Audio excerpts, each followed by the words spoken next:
Bonjour à toutes et à tous les amis, j'espère que vous allez bien. On se retrouve ce soir en live avec Philippe. Salut Philippe, comment ça va? Très bien, hello à tous. Écoute, parfaitement bien, le soleil revient, c'est parfait. Ça fait plaisir. Alors pour ceux qui n'ont pas encore vu Philippe, il était intervenu il y a quelques semaines sur nos réseaux. On avait discuté de plein de sujets différents, ton métier, ton expérience, des marchés un petit peu actuels. On avait parlé de l'inflation, etc., de la situation autour de la Fed. On avait débattu et puis on avait répondu aux questions. Aujourd'hui, le programme va être un petit peu similaire, mais le sujet un petit peu principal, ça va être cette question du plafond de la dette aux États-Unis qui évidemment crée pas mal d'incertitudes sur les marchés, on en parlera. On prendra le temps aussi de répondre à vos questions, donc n'hésitez pas à en poser dans le chat, hein, vraiment on va garder du temps pour répondre à vos questions. Et voilà. En première partie, pour ceux qui ne te connaissent pas, je vais te laisser te représenter Philippe rapidement. Et puis comme ça tout le monde sera ok, et puis après on pourra rentrer un petit peu plus dans le vif du sujet. Ça marche. Écoutez, encore bonjour à tous.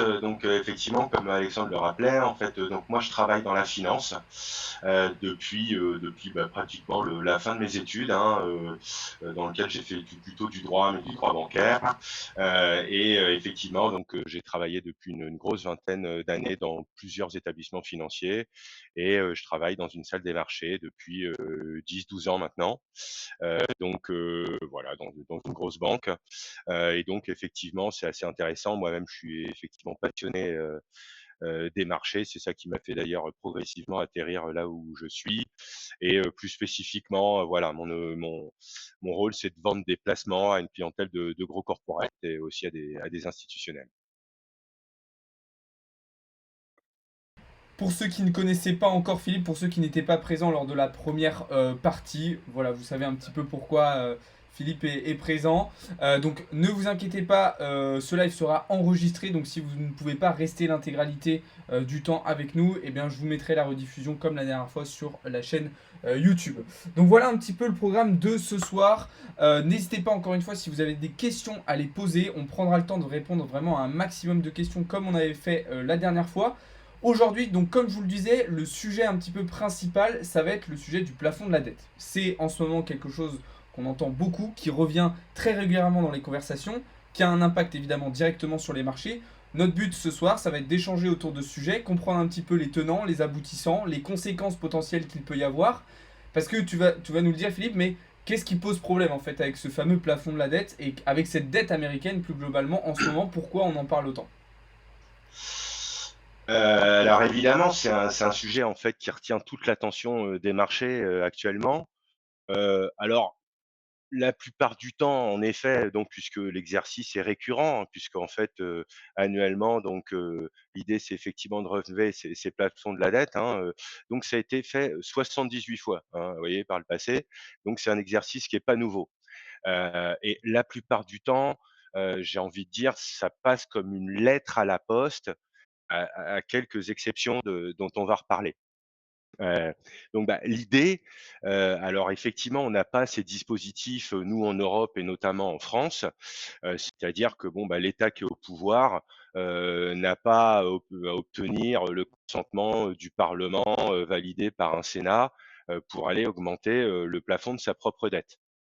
Voilà, alors évidemment, on a affaire ou non à, de la rigueur budgétaire en fonction, voilà, des politiques qui sont en place. Mais voilà, globalement, le sujet se pose pas chez nous.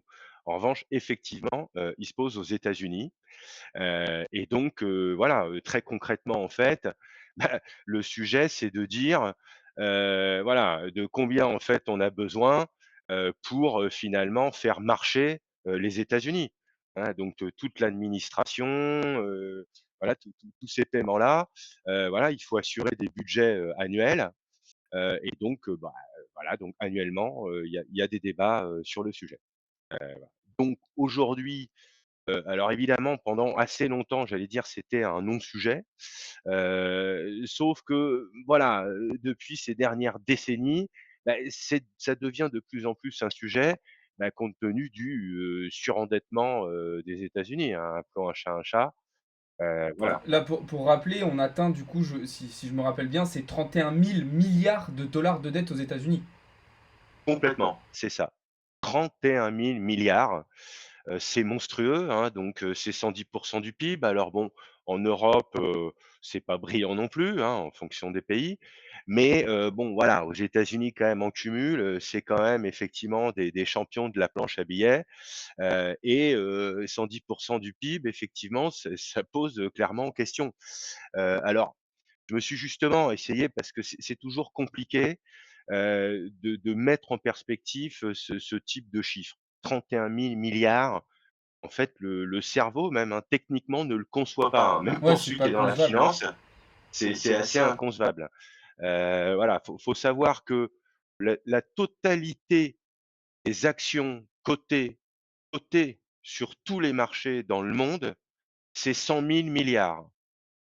Donc 30 000 milliards, c'est quand même un tiers, hein. C'est quand même quelque chose d'absolument considérable, hein, voilà, à rapprocher aussi bah, voilà, du PIB de la France, qui est de l'ordre de 3 000 milliards. Bon, voilà, donc voilà, d'où des questions, effectivement, qui peuvent se poser, quant à la capacité, finalement, concrètement, des États-Unis, à la rembourser. Même si on sait bien que, comme le font aussi, on le fait en Europe, en fait, on rôle les dettes. Donc en fait, pour ainsi dire, on les rembourse jamais, hein. On ne fait finalement que les rôler, en fait, les reconduire et les augmenter. Ouais, Et donc c'est ce c'est le que sujet, il faut les augmenter. c'est ce que j'allais dire. En fait, ça veut presque. Alors, déjà que la somme en elle-même, 31 000 milliards, comme on disait, elle est inconcevable. Enfin, c'est impossible de se représenter ce chiffre-là.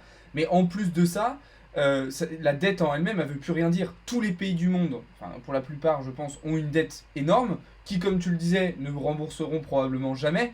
Donc, en fait, comme un petit peu le reste, c'est du vent. C'est rien d'autre que du vent, en fait. Et on a de plus en plus de mal à se représenter ce que ça veut dire et quel poids ça a, quel rôle ça a. Moi, j'entends. Absolument. Alors, je suis pas spécialiste du coup dans la finance de cette utilisation de la dette, mais j'entends très souvent dire, notamment une personne que j'apprécie beaucoup, je sais pas si tu connais Anis Lajnef, qui est, Non, je ne la non, connais pas. qui est un ancien trader institutionnel du coup français, qui aujourd'hui partage son expérience un petit peu aussi sur les réseaux, et que et donc lui n'est pas le seul, mais disait que la dette en fait c'était un outil pour les États. Aujourd'hui c'était un outil et ils s'en servaient de la dette. Alors dans quelle mesure, parce que ça peut paraître un peu incompréhensible, dans quelle mesure un État peut se servir et peut avoir un intérêt à avoir de la dette? Voilà. Heu, pour le coup, j'allais dire, si, c'est très intéressant pour un État de s'endetter. Alors effectivement, on se dit: «Bah non, non, finalement, enfin une règle, j'allais dire, salutaire et rigoriste, consisterait peut-être à dire: «Non, j'ai pas de cash, bah, je fabrique rien». Mais j'allais dire, le système en fait vaut la réflexion vaut tant pour les entreprises que pour le particulier. Je m'explique, Alexandre. Demain, tu souhaites acheter par exemple une maison. Tu vas grandir, trouves quelqu'un, te fait des enfants, il faut acheter une maison. Bien, tu n'as pas le cash nécessaire. Ouais, je suis obligé d'emprunter. Bien, et voilà. Aujourd'hui, voilà, donc tu vas aller emprunter et finalement, bon, bah, donc tu vas finalement lever de la dette, hein, un peu comme un État, comme une entreprise, et tu vas dire: «Bah, voilà, à horizon 15-20 ans, de façon dégressive, linéaire, in fine, peu importe, hein, la plupart du temps dégressive, tu vas rembourser la banque». Donc tu te seras bien endetté et quelque part au travers finalement de cet endettement, tu auras créé de la richesse. Ouais, ça, je suis d'accord. Mais du Tu coup, vois? au bout d'un moment, si tu rembourses jamais cette dette, certes tu crées de la richesse, mais du coup en contrepartie, vu que ton endettement grossit, bah tu peux remettre en question la valeur de cette richesse, de ce patrimoine que tu as pu créer. C'est vrai, et tu as tout à fait raison, tu as fait tout à fait raison. Alors pour continuer sur l'exemple, heu, pour les entreprises, par exemple, c'est intéressant aussi pour elles de lever de la dette, parce qu'effectivement l'idée, bah, c'est que quand tu as à la limite des capitaux propres, il n'est pas forcément utile d'aller tout autofinancer, par exemple, pour construire ton usine qui va fabriquer des boulons de 12. Non, il est intéressant d'aller faire du levier bancaire parce que tu vas conserver une partie de tes capitaux propres pour faire d'autres projets. Voilà, on est toujours dans des optiques, en fait, de réinvestissement, de croissance. Bon, maintenant, tu le dis tout à fait justement, la réflexion vaut, quand on rembourse et je suis tout à fait d'accord avec toi. Donc normalement, quand je dis que les États ne remboursent pas, si, dans la réalité, je te le dis, en fait, ils rôlent. C'est-à-dire qu'en fait, ils remboursent, puis réempruntent. Tu vas me dire: «Oui, mais enfin, donc ils remboursent pas». Oui, c'est une question de sémantique. Mais en effet, c'est une hérésie, hein. C'est-à-dire que, l'État, devrait, avoir la même réflexion qu'un particulier ou une entreprise. Si elle a pas le cash, si elle sait qu'elle peut pas rembourser avant des siècles, ben, elle emprunte pas. Voilà. Simplement, ben, le problème, c'est qu'on est dans une économie de marché capitaliste, qu'il faut faire de la croissance et que, ben, à chaque fois que finalement il y a eu des difficultés, ben, on a créé de la monnaie, les États se sont endettés, pour, finalement faire face à ces récessions. Le problème, c'est qu'en effet, dans l'absolu, tout se paye. Donc et quand tu disais, pardon, je reprends un peu ton expression, oui, tout ça, c'est un peu du vent. Ça n'en est pas, hein, parce que c'est quand même bien de l'argent réel. C'est-à-dire que, quelque part, hein, se cache, donc quand l'État, français, fait une émission de 10 milliards à 20 ans, derrière, il y a des investisseurs.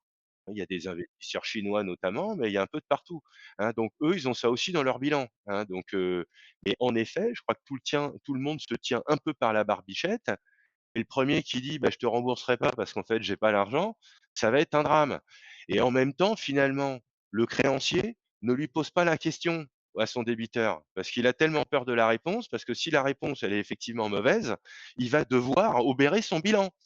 Hein, il faut il fasse une provision. Donc tout le monde se tient un peu par la barbichette. Alors c'est vrai que c'est hallucinant, mais dans l'absolu, il faudra bien un jour que cette dette, elle soit résorbée, en tout cas, qu'elle diminue. Heu et c'est, justement, l'un des objectifs, inavoués, des banques centrales, hein, qu'on fait exploser leur bilan. Aujourd'hui, elles doivent le réduire, hein et le réduire, bah, ça passe par des remboursements. Parce que ouais, c'est très intéressant, mais c'est vrai que du coup, juste pour finir sur cette première phase un peu d'explication de la dette, on a l'impression que on est voué à juste les agrandir et ça paraît inimaginable aujourd'hui. C'est ce que je disais cet après-midi, j'étais en live aussi. Ça paraît compliqué de revenir en arrière en fait et de réussir à résorber justement à résorber tout ça. Ou alors ça passera Tu as par. tout à fait raison. Non, mais tu as raison, hein, donc soit ça va se solder par une crise, financière majeure, hein, qui sera vraiment, pas une fin du monde, mais enfin, ça sera sanglant, hein, très clairement. Effectivement, je crois tout le monde doit aspirer à un peu plus d'orthodoxie, hein, et donc ça va se compliquer, et tout le monde effectivement dans ce cas-là, donc je le dis effectivement, tout le monde se tient un peu par la barbichette, mais la réalité, c'est qu'en fait les États, devant le peu de croissance qu'on a, donc on va en reparler, c'est ça le problème, c'est qu'il nous faut de la croissance, hein, parce que pour rembourser de la dette, il faut de la croissance. Hein, si on est toujours en contraction de PIB, et toujours un peu à flotter, autour du niveau de zéro, ça va pas le faire. Et du coup, Et ouais, donc oui, le problème c'est que du coup c'est un peu un cercle vicieux en fait parce que on a besoin de quelque chose et pour accéder à ce besoin, en fait, on fait tourner le fond du problème un petit peu. Et du coup, c'est ça revient voilà, au cercle vicieux qu'on disait, qui est très compliqué d'en sortir pour revenir justement en arrière et résorber ce truc, quoi. absolument, absolument, hein, donc c'est pour ça qu'on voit fleurir, mais c'est pas nouveau. Moi, je vois ça depuis des décennies, des gens qui effectivement nous price la fin du monde dans pas longtemps, voilà. Mais bon, quand les États étaient endettés à hauteur de, déjà 50 du PIB, on avait déjà des gens qui disaient: «Tout va sauter», hein, puis après il y a eu Maastricht, où, c'était 80 du PIB, hein, c'était ça, c'était, un élément, majeur en fait qui faisait du reste que les pays, pouvaient accéder ou pas, à la zone euro et cetera. Je peux revenir dans le détail. Bon, bah, aujourd'hui, tout ça, ça a volé en éclats, hein et puis évidemment avec, la politique, de soutien étatique, liée au Covid, que le monde a connu pendant 2 ans, bon, bah, là, on s'est même plus posé de questions. Maintenant, la réalité, c'est que si des questions, il faut s'en poser et il faut s'en poser d'autant plus justement, on est dans un environnement qui était différent. J'entends par là, pardon, hein, et je termine, mais on a vécu dans un monde où l'argent était gratuit, hein, les taux étaient négatifs. Donc à la limite, quand les États empruntaient, ils gagnaient de l'argent, hein, il faut le savoir, hein. Même à 10 ans, le Bund, à 10 ans, il y a de ça, 24 mois, 30 mois, il s'est changé à -70 BP. Tu comprends? Des investisseurs étaient prêts à placer du cash à 20 ans pour avoir, 10 ans pour avoir des spreads de 70 BP qui les écartelaient. C'est Heu fou de se dire ça, enfin, c'est 10 ans ça, donc ça remonte à seulement 10 ans. C'était il y a 24 mois. Ah, Le boom 24 de mois, 10 ans, 24 mois. c'est-à-dire, c'est ça. L'État allemand qui empruntait sur du 10 ans, il y a 2 ans, il est changé à -0,70. C'est fou Aujourd'hui, en on est à vrai. 3. C'est fou en vrai. C'est dingue de se dire, C'est en c'est l'espace de si peu de temps, le changement drastique en fait de situation. Parce que tu disais au début 10 ans, déjà je me suis dit c'est fait pas si long, mais en fait, non, 24 mois, donc c'est vraiment mais tout tellement à fait. proche. C'est au début de la crise Heu Covid en fait. Ouais, au moment de la crise Covid quoi. Absolument, absolument, absolument. Et puis, bah, depuis 2016, les taux étaient très, très négatifs et cetera, et en fait, c'est effectivement à la sortie du covid que ce contexte a totalement changé. Depuis, 18 mois, voilà, on a changé de paradigme, on a de l'inflation, enfin, c'est des choses qu'on n'avait pas connues depuis 50 ans. Donc, en fait, c'est une forme de grand reset. Et donc là où je voulais en venir aussi, c'est que c'est d'autant plus dangereux aujourd'hui que non seulement déjà on a fait exploser la dette, avec, l'histoire du Covid, mais que de surcroît, les taux sont remontés très fortement. Donc il faut savoir quand même que quand les États empruntent, ils empruntent pour partie notamment, et malheureusement la France a aussi fait le choix, je j'ai pas vu trop le détail dans les autres pays européens, mais de pour partie emprunter à taux variable, même quand les taux étaient à la cave. Donc c'est dommage parce qu'aujourd'hui, ce qui leur rapportait de l'argent, leur coûte 3%, 3-4, et c'est monstrueux parce qu'on parle de voilà, de 3 000 milliards, hein, donc 1% sur 3 000 milliards, ça pique. Et du coup, juste pour finir sur cette partie, après on va se recentrer un petit peu sur la dette. Est-ce que pour toi, on parlait du coup du cas du Covid, du coup, enfin, de cet intervalle de temps depuis le Covid, du coup, qui a changé drastiquement la situation. Est-ce que pour toi, du coup, le Covid a été un accélérateur ou un créateur? Est-ce que dans tous les cas, on serait arrivé à cette situation, mais juste peut-être dans un horizon de temps un petit peu plus éloigné? Ou est-ce que le Covid a été vraiment le créateur de cette situation qui n'aurait peut-être pas eu lieu s'il n'y avait pas eu cet événement-là? Il y a sans doute participé, très probablement, il y a sans doute participé. Pardon, hop. Maintenant, c'est pas nouveau, hein, encore une fois. Donc si on revient effectivement sur, ce sujet du plafond de la dette, en 2011, hein, lors de en fait, quand on avait, Barack Obama à la présidence, on avait eu cette difficulté. On en a eu plusieurs fois, mais la première qui a été un peu sérieuse s'est déroulée en 2011. Voilà. On était bien moins endettés à cette époque-là. Il y avait pas de covid et cetera. Mais bon, il y avait eu déjà, la crise des subprimes en 2007-8, et cetera. Bon, donc on sortait quand même un peu échaudé d'un certain nombre de choses. Le contexte n'était pas évident. Et toutefois, voilà, donc finalement le sujet commence à arriver effectivement, dans le curseur. Et puis, les gens se voulaient finalement assez confiants, hein, et donc je regarde un petit peu. Effectivement, on a une réunion de la Fed où, finalement, ils sont en train de se dire que, bah, non, enfin, c'est un non-sujet. Et à l'époque, d'ailleurs, c'est assez amusant, hem, alors c'est dommage, je retrouve plus mon papier là. Ils regardaient en fait, si tu veux, quand le risque monte. On a aujourd'hui ce qu'on regarde, c'est ce qu'on appelle les CDS. Voilà, les On en a parlé un petit peu effectivement dernièrement sur la chaîne, bah, notamment en 2008 justement où ces CDS étaient en fait pourris de ah l'intérieur bah, quoi. C'était pourri de l'intérieur et c'était c'était incroyable. Sauf que, ces CDS, bon, on les regardait surtout pour les corporates, pour les États, pas trop en fait. Voilà, puis on était assez serein. Et du reste, bon, hem, on a regardé ça, bon, puis on a vu qu'effectivement ça montait un peu, bon, mais personne s'inquiétait. Puis, finalement, à, mais quelques encablures, à quelques semaines, quand même, Bon, là, la Fed a commencé à se poser deux trois questions et a demandé un rapport, hem, hem à une, des hautes autorités, enfin un membre de la Fed. Et puis, bah, voilà, en fait, parce qu'ils se sont dit: «Bon, bah, c'est pas grave, la Fed va racheter les obligations s'il y a un petit coup de panique et tout». Et puis, en fait, il a commencé à livrer ses premières conclusions et elles étaient dramatiques. Il disait: «Bah, non, on va pas pouvoir tout racheter, tout le compartiment obligataire parce que tout va s'effondrer». Ensuite, ce sera enfin un phénomène en chaîne, c'est-à-dire que tout le compartiment évidemment action va trembler à fond, mais tout, le marché obligataire aussi va exploser. Enfin, ça risque d'être très, très chaud, donc il va y avoir un phénomène de flight to quality où, les bons mon nom vont dégueuler et par contre, les belles signatures, elles vont arriver en taux négatif, en 2 temps, 3 mouvements, parce que, voilà, ce qu'on appelle le phénomène de flight to quality où on délaisse les actifs un peu sans risque dans des périodes de stress, gigantesques. Et enfin bon bref, franchement, il a pricé en fait un début de fin du monde en réalité. Et donc, voilà, d'où le monde, a commencé à paniquer et finalement s'est, emparé du sujet. Et à l'époque, j'allais dire bon, entre, les conservateurs et les démocrates, il y avait une entente qui était peut-être plus, voilà,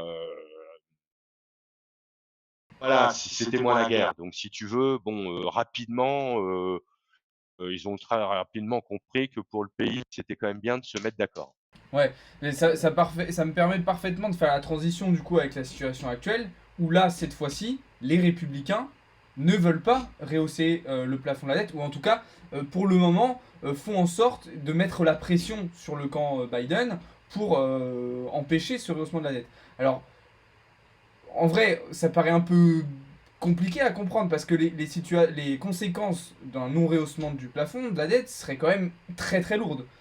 Donc, pourquoi, de manière un petit peu inédite, aujourd'hui, on a un camp républicain qui s'oppose autant, aussi fortement, à ce rehaussement du plafond? Est-ce qu'il y a, c'est quoi quelles sont les raisons en fait de ce refus?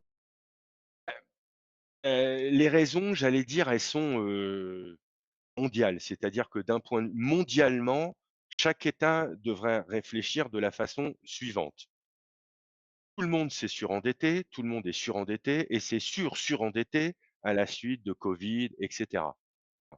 Donc chacun a en tête et à l'esprit qu'effectivement, il y a des limites qui sont en train d'être atteintes quelque part. Voilà, on est déjà très, très loin d'une certaine orthodoxie financière, mais là, ça commence à faire très, très mal. Donc, je le disais, l'idée, c'est de réduire le bilan de la Fed, et donc on devrait en réalité être aujourd'hui plutôt dans une politique de rigueur. Les États devraient monter l'impôt. Voilà, c'est terrible à dire. Mais voilà, alors elles peuvent pas le faire parce que justement cette inflation est trop puissante et puis socialement ça pourrait créer des drames. Heu, mais la réalité, c'est qu'effectivement là, plus que jamais, hein, enfin c'est-à-dire qu'effectivement l'an dernier c'était le cas, mais en gros, bah, à chaque fois qu'on tape des limites, hein, et bah, la question se pose de plus en plus, hein. Alors je crois que sur le fond, une réponse, positive, sera apportée. Mais voilà, d'ailleurs, du reste, heu, en fait, ils sont pas complètement contre les conservateurs. Enfin, ils sont contre, mais ils veulent que quelque part, voilà, il y ait quelque part des économies qui puissent être réalisées, sur quelques années, 3, 4 ans, moyennant quoi, ils peuvent autoriser, 1 500 milliards de plus, je crois, voilà. Bon, donc c'est des discussions. Bon, mais en réalité, je pense aussi que voilà, on est aussi dans un monde politique, qui est donc où là, les contrastes sont plus saisissants, hein, entre les gens au pouvoir et l'opposition, hein, qui sont effectivement laquelle opposition se veut quand même, c'est un peu extrémiste, hein, c'est par certains points de vue, hein, je ne veux pas faire de politique, mais enfin Trump, tout ça, machin, on est quand même, dans, de la droite dure. Et donc, bah, l'idée, c'est qu'effectivement, l'idée avec ce BINS, c'est de montrer qu'ils existent et qu'il faut en fait, composer avec eux, de plus en plus. mais je crois qu'ils sont pas complètement fous et je crois qu'ils veulent pas se tirer dans le pied. Je crois que c'est plutôt des manœuvres, et politiques, voilà, pour se faire entendre et je pense qu'on arrivera une fois de plus, à un terrain d'entente. Mais en effet, là, on comprend que de plus en plus, voilà, ça va être de moins en moins un non-sujet. Ok, ok, donc ouais, c'est quand même assez intéressant de comprendre un petit peu tout ça et de voir qu'au final, il y a quand même, encore une fois, comme beaucoup aujourd'hui, de la politique qui vient se mêler à tout ça et du coup qui crée Tout à fait. ces choses-là. Alors le problème, on en vient à du coup la partie suivante, c'est qu'on le voit déjà actuellement, on se le disait au téléphone, je sais plus si c'était ce matin ou hier, ça crée énormément d'incertitudes sur les marchés. On voit de la tension, que ce soit sur le marché action, les indices, etc. Ça se ressent. Euh, Quelles seraient les conséquences, par exemple, dans le cas où on n'aurait pas un plafond qui serait rehaussé? Qu'est-ce que ça engendrerait sur les marchés, justement, si c'était pas le cas? Imaginons, voilà, surprise, Mmh. voilà, qu'est-ce qui se passerait? Ouais. Alors, tu le dis toi-même et ça, c'est les premières choses qu'on apprend, hein, quand, on rentre dans une salle des marchés, c'est que le marché déteste l'incertitude. Quand le marché n'est pas sûr, il price le doute et le doute, c'est donc il fait chuter les marchés. Effectivement, on le voit, les marchés, ça commence à souffrir un petit peu. On le voit sur le marché action, hein, donc où ça fait grise mine, marchés mondiaux, hein, globalement. Alors il y a aussi d'autres facteurs aussi, notamment je pense aussi à la France où, le CAC, là se replie, notamment parce qu'il y a des données en Chine qui sont plus contrastées, qu'attendues. Et donc bah, la Chine, c'est le luxe et donc bah, le luxe, c'est une composante importante du CAC 40 et donc il souffre un peu plus, encore, voilà, la chute s'accélère, de par ça. Il faut jamais oublier toujours, voilà, quelle est la pondération du CAC 40 et donc il y a des secteurs clairement qui sont très en avant donc le CAC 40, j'ai envie de dire, est un peu spécifique par rapport à d'autres indices, à la limite, comme, le Dow Jones qui est plus généraliste. Ouais, parce que c'est ce qu'on Heu, disait, le CAC aujourd'hui, il y a à peu près 30%, c'est le luxe en fait. Donc si c'est t'enlèves du luxe. si le secteur du luxe est en difficulté, immédiatement on va avoir un CAC qui va dévisser, qui va se replier quoi. Absolument, d'autant que il faut pas oublier qu'on a, sur le secteur du luxe, bon déjà il a performé depuis, j'allais dire une décennie, hein, il performe particulièrement, hein. C'est presque étonnamment, quand ça va mal, c'est-à-dire quand tout le monde crève la dalle, le secteur du luxe s'en sort plus que les autres, hein. Donc ça c'est un des paradoxes que j'ai jamais complètement, réussi à comprendre. Mais le luxe s'en sort même quand, même quand les gens, s'appauvrissent. Voilà, il y a toujours finalement une frange de la population qui, reste ultra riche. Elle est un peu moins riche, mais comme elle reste encore, méga riche, tout se passe bien. Voilà. Mais effectivement, donc, faut pas oublier ça et donc, évidemment, elles ont beaucoup monté ces valeurs et donc d'ailleurs, on est sur des paires, qui sont, bien au-dessus de la norme, hein. Alors, dans le secteur du luxe, on est sur des paires qui sont bien supérieures à l'industrie, même à des services, et cetera. Donc évidemment, quand ça tousse un peu, ben, ça s'enrhume plus vite, que la moyenne. Voilà. Mais bon bref, je m'écartais un peu du sujet. Bon, tout ça pour dire aussi que oui, donc les indices souffrent pour l'instant. Le VIX, donc qui est, l'indice un petit peu de volatilité, hein, clairement, reprend des couleurs. On a vu même sur la dette US, que, on monte, hein, en fait, hein, on a un prix des mouvements assez haussiers d'ailleurs, en Europe sans doute aussi, j'ai pas vu tout ça, mais j'ai vu des taux courts là qui continuent à grimper. Alors bon, hem, voilà, il y a aussi cette inflation qui est importante, bon bref. Donc c'est sûr que bref, pour essayer de répondre à ta question, mmh, ce serait un krach monumental, mais bah, j'allais dire, les États-Unis n'ont aucun intérêt à faire ça. Alors ça pourrait par exemple arriver et heu, bon, ce serait pas un drame enfin, dans l'absolu, ce serait pas un drame dans les jours ou semaines qui suivent. hein, les salariés des administrations n'est pas forcément en fin de mois, voilà, ils auraient encore quelques jours devant eux et cetera. Et ce serait un signe hyper négatif, quoi. Voilà, ça voudrait dire, bah, nous, États-Unis, hein, nous, méga puissance, où on fait tous les flux, où le dollar est la monnaie reine, en fait, en réalité, on a du plomb dans l'aile. Enfin, franchement, je pense que ce sera un message un peu dramatique. Je pense que donc on aurait un euro dollar, qui dévisserait, hein, le dollar d'ailleurs dévisserait globalement contre toutes les monnaies, certainement pour atteindre, un sans doute, j'en sais rien, mais je me rappelle les années, 2000, les cracks boursiers quand même assez gigantesques, plus puissants encore qu'en en 2008, 2007 aussi vraiment, où des marchés, je veux dire, le CAC qui faisait -12, le lendemain -7, le surlendemain +6, le relendemain -9. Je veux dire, on avait des chiffres comme ça, Alexandre. C'était terrorisant, hein. On avait une totale, voilà, donc quand on me dit: «Ah bah, c'est la reddition sur les marchés, ça fait -3», non, non, la reddition que j'ai connue, c'est pas ça. Voilà. J'imagine bien. Ouais, ouais, c'était sanglant, sanglant, sanglant. Donc on peut imaginer effectivement des indices, donc un forex, où elle perd, 10-20 figures quoi. Le dollar perd 10-20 figures, hein, donc une figure c'est 1,101. C'est une figure, hein, déjà pour nous en salle des marchés, une figure c'est beaucoup. Quand il se passe une figure sur les marchés dans la journée, c'est qu'il s'est passé un truc, hein. Donc 15-20 figures, c'est qu'il s'est passé un truc, d'ailleurs qui se serait jamais produit puisque ça n'est jamais arrivé, hein. Au pire, on prend 3 figures. Hem, Là, on aurait évidemment un marché actions, qui se casserait la gueule, ce serait dramatique. Je pense qu'il y aurait même, bah, je me demande même s'ils fermeraient pas, hein.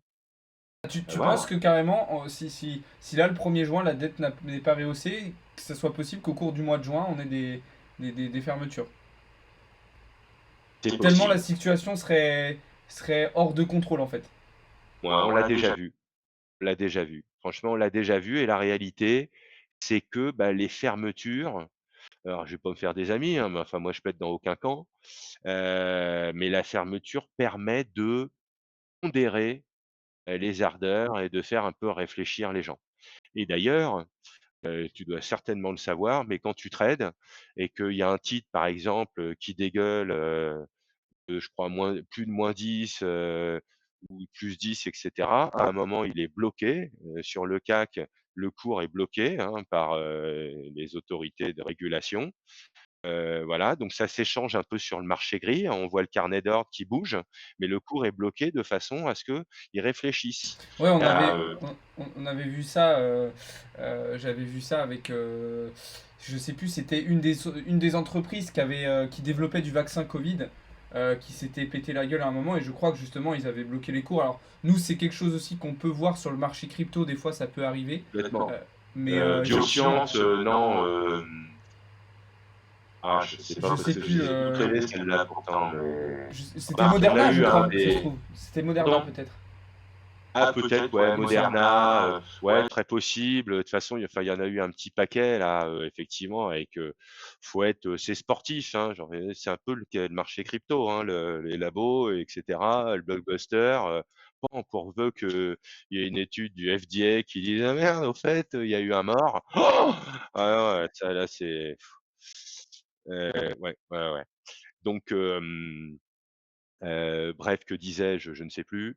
On parlait bah, du coup du fait que oui, voilà, si le plafond n'était pas rehaussé, il y aurait un énorme crack derrière. Ouais, monstrueux, les rendements des dettes, souveraines, et notamment des US, montraient à fond, le marché obligataire, il y aurait un crack, hein, je pense, obligataire, voilà j'imagine pas, oui et donc c'est ce que je disais et effectivement alors donc je pense que il y aurait pas nécessairement un crack le 1er juin parce que je te dis, on n'est pas quand même à quelques jours près, même si, voilà, c'est une date un peu symbolique et donc c'est pour ça, je pense qu'ils ont intérêt parce qu'on est plus dans le symbole que dans la réalité d'un crack, voilà, on n'est pas non plus à l'heure près. Maintenant, maintenant effectivement, ils auraient quelques jours pour sortir le truc et je pense que la tronche des marchés leur ferait assez rapidement comprendre, qu'il faut trouver une solution. Donc je pense qu'il y aura, une solution. Voilà. Maintenant, les marchés, ils ont aussi beaucoup dégueulé, mais moi je pense qu'il y avait plus non plus au-delà de cette histoire de dette, qu'il y avait plus beaucoup de catalyseurs, et que, il faut se montrer prudent, sur les marchés actions. Mais, je donne, là aucun conseil, hein, voilà, moi je donne de l'information, regarde ce que je vois et cetera, je pense qu'il faut faire attention. Ok, ok, bah, c'était super intéressant. J'ai vu déjà plein de petites questions qui étaient en lien justement avec tout ce qu'on a dit, donc je vais déjà en prendre quelques-unes parce que ça fait directement, ça rejoint directement Sûr. ce qu'on disait à l'instant. Je vous invite aussi encore une fois les amis à poser vos questions, même si vous avez des questions sur le métier de Philippe, sur son activité, sur son expérience, n'hésitez pas. Mais alors du coup là je reviens sur une question de DS. On y a un petit peu répondu en fait déjà par ce qu'on disait. Mais du coup, est-ce qu'un défaut de paiement accélérerait pardon, la dédollarisation de l'économie mondiale, notamment dans l'hémisphère sud, on pense notamment à l'Amérique du Sud et l'Afrique? La réponse facilement, elle est globalement oui, comme tu le disais. Si on a un défaut de paiement, on a un dollar qui dévisse, et donc forcément des monnaies qui prennent leur lait, quoi, d'autres monnaies. C'est clair, ouais, ouais, merci DS. Donc effectivement, bah, oui, je partage ce point de vue, forcément, c'est ce que je disais. C'est d'ailleurs une question que tu m'avais posée, sur lequel que je continue à étudier, mais sur lequel je réserve mes réponses aujourd'hui parce que, en fait, on a des réponses qui sont assez écartelées en réalité. Voilà, je pense effectivement que le dollar a du souci à se faire, pour, plein de raisons que je vais peut-être pas forcément évoquer aujourd'hui. Ça, c'est l'une de ces raisons, hein. C'est clair que même à la limite, si ils arrivent à trouver un accord. On va se souvenir de plus en plus qu'à chaque fois, ces échéances viennent de vraies échéances. Donc ça va pas, en faveur effectivement, bah, d'un dollar ultra puissant qui va continuer à faire la pluie et le beau temps. Maintenant, j'observe que dans mon quotidien, heu, la réalité, c'est que voilà, hein, une banque qui fait pas de flux dollars, elle a plus qu'à fermer. C'est foutu pour elle. Mais on voit, je suis tombé sur un graphe aujourd'hui, je vous le partagerai demain d'ailleurs, les amis. Euh, on voit quand même nettement dans les différentes bourses mondiales, on peut penser à la bourse de Moscou, mais je crois que c'est le cas aussi à la bourse en Chine. Le nombre de transactions faites avec du dollar diminue quand même assez fortement. On a vu aussi le président du Brésil s'exprimer récemment en disant qu'il voulait exclure justement le dollar des transactions et qu'il n'y avait pas de raison que quand le Brésil fasse une transaction avec justement la Chine, l'Inde ou la Russie, que le dollar intervienne dans ces transactions-là. Et ça, c'est mon avis, tu vas me dire si je me trompe, mais je trouve que c'est inédit. C'est-à-dire que jusqu'à maintenant, dans les précédentes crises, on n'avait pas eu une volonté des BRICS notamment de sortir du dollar et d'arrêter d'utiliser le dollar. Est-ce que c'est pas quelque chose qui là peut changer la situation et rendre la tâche beaucoup plus difficile pour les US? Hem Bien sûr que, le dollar se fait attaquer de plus en plus. Effectivement, ce type de propos, en est, l'illustration. Mais, alors j'essaye de rappel à ma mémoire qui est de moins en moins juste au regard, des années qui défilent, mais je crois qu'on était dans l'ère Nixon.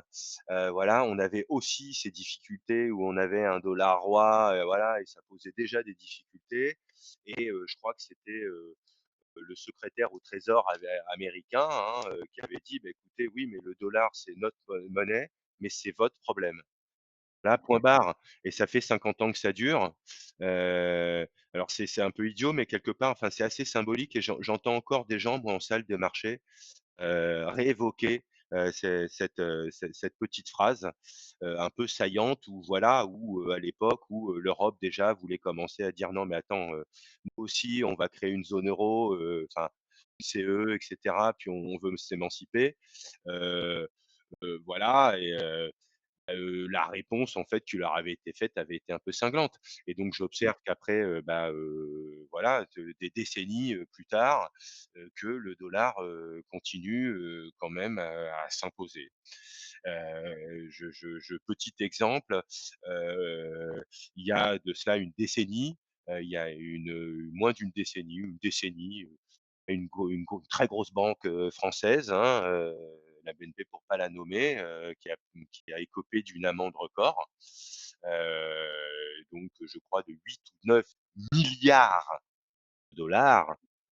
Oui, donc on s'en souvient peut-être plus, Ça mais rigole pas, enfin, ouais. c'est juste gigantesque. C'est-à-dire bon, là en ce moment, il y a des gens d'ailleurs, des banques qui sont prises dans une entente sur, les forwards ou des taux monétaires, bon et cetera. Mais, bon, j'entendais, je me suis un peu inquiété d'ailleurs à un moment de voir que quelques banques étaient aussi prises dans, des affaires, un peu offshore, bon et cetera. Mais on parle d'amendes de 100-200 millions. Donc là, on a parlé de 9 milliards, hein. Ça pouvait tuer des banques, hein. Heureusement que, voilà, ces résultats étaient assez résilients et cetera. Mais bon, voilà, et toute cette amende, pourquoi? Tout ça pour dire que, finalement, ce qu'a constitué l'amende, c'était pas la gravité de l'infraction qu'avait faite, BNP Paribas. Je vais pas revenir dessus ni m'étendre dessus, mais c'était surtout que les transactions avaient été faites en dollars. Et au seul titre que, bah, ça avait été fait en dollars, ben, voilà, c'était comme ça. Donc, bah, cette banque s'est acquittée de cette giga amende. Par ailleurs, elle a fait venir des auditeurs, en provenance des États-Unis, pendant, un certain temps, chez elle. Ces auditeurs étaient d'ailleurs payés, voilà, par la BNP Paribas, voilà, pour l'auto-contrôler et voilà, et ceci étant, elle a fait tout le nécessaire pour, sortir des fourches caudines et prouver que, elle était propre. Mais, voilà, donc ça rigole pas et enfin tout ça pour dire que, bah, aujourd'hui, sans doute 10-15 ans plus tard, on préférerait certainement encore payer des amendes records plutôt que les États-Unis nous disent: «Bah, écoutez, c'est pas grave, hein, on vous enlève le dollar dans vos transactions et puis, bah, bonne chance». Voilà, donc ça reste encore une monnaie reine, même si en effet on lui taille des croupières et même si, voilà, hein, c'est tout à fait indépendamment de mon point de vue évidemment, j'aspire sans doute peut-être à plus de rééquilibrage, mais ça c'est autre chose. Ok, merci beaucoup de ta réponse. En tout cas, les gens dans le chat sont super contents de la discussion. Il y a beaucoup de messages positifs, donc enfin, il y a que des messages positifs même. Donc c'est super Super, cool. super. Ne vous inquiétez pas, on va essayer de prendre vraiment toutes les Ouais, questions. j'essaie d'être court en fait dans mes réponses, excusez-moi parce que chaque fois je développe Non et mais donc mais je veux faire court parce que je voudrais répondre à un max de questions, sur mon boulot, sur le contexte, tout ce que vous voulez, c'est avec plaisir.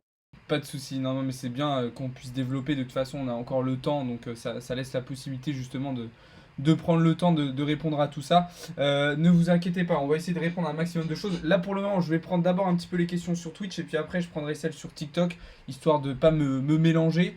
Euh, alors, il y avait une question tout à l'heure que j'avais notée qui était assez intéressante. Tac, tac, tac, où est-ce qu'elle était? Ah oui, si, elle est juste ici. Est-ce que les États-Unis, du coup, selon toi, peuvent rentrer en récession? Alors, elles y sont presque rentrées, je crois. Il y a encore, il y a quoi? Il y a quelques mois, il y a 6 mois, je crois que on a eu un début de récession aux États-Unis, si je me trompe pas. Bon, on a vu hier le compte-rendu de la Fed, hein, c'est quelque chose qui est aujourd'hui rentré dans les discussions, la menace potentielle d'une récession cette année. Toi, comment tu le vois? Parce que moi, j'avoue, de mon point de vue, je trouve que c'est un peu inévitable. Enfin, je vois pas comment en fait on peut y échapper. Alors, je dis pas que ça va arriver là dans 2 mois, mais j'ai du mal à imaginer comment on peut y échapper. Comment tu le vois tout ça, toi? Excellente question, donc oui, alors, donc juste pour redonner quelques éléments, chiffrés, hein, donc concernant l'inflation, en 23, en zone US, on a terminé, à 8 et sur l'eurozone, on était à 8,4.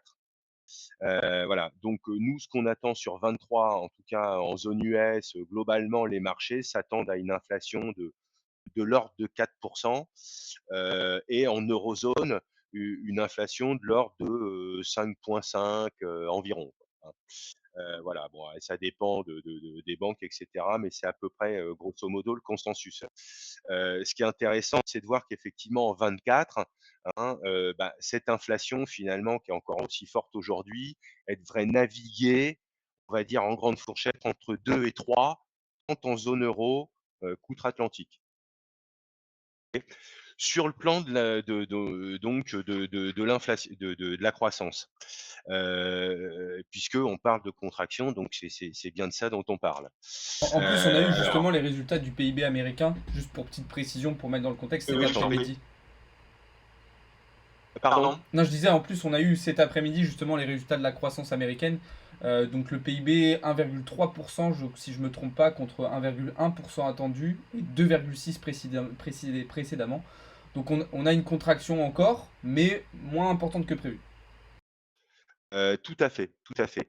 Donc en fait, je rappelle d'ailleurs que dans les perspectives, à peu près de tout début d'année, on prévoyait, une contraction du PIB, en zone euro et aux États-Unis, hein. On était sur en fait, des croissances négatives et voilà, même un peu plus fortes, en zone euro, mais on voyait effectivement arriver la récession. Bon finalement, en 3 4 mois, le marché a repricé un peu les choses parce on s'est aperçu finalement que, l'inflation baissait effectivement, parfois même, de façon plus sensible, qu'attendue.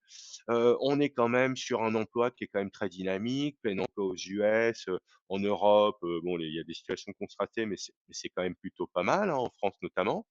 Heu, donc hem on en fait, on a révisé tout ça pour dire: «Bon, bah, finalement, on va faire un bel atterrissage, un bel, toutes choses égales par ailleurs» et donc zone US, 23 aujourd'hui, on price, effectivement le marché price, un gros pourcent aux US et un gros 0,5, sur l'eurozone.